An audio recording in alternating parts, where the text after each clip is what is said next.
Hey, qué sopa, ¿cómo están mis amigos de YouTube?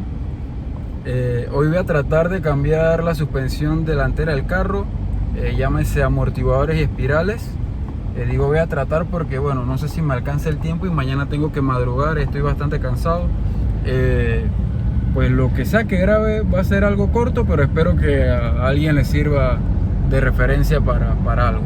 Así que nada, vamos allá y bueno, cabe destacar que los amortiguadores, el pack de amortiguadores espirales que voy a colocar ahora van a dejar el carro con un poquito menos de altura, por lo que también voy a tener que quitar el aditamento de levante que tengo en la parte de atrás del carro. Así que bueno, vamos a ir viendo eso.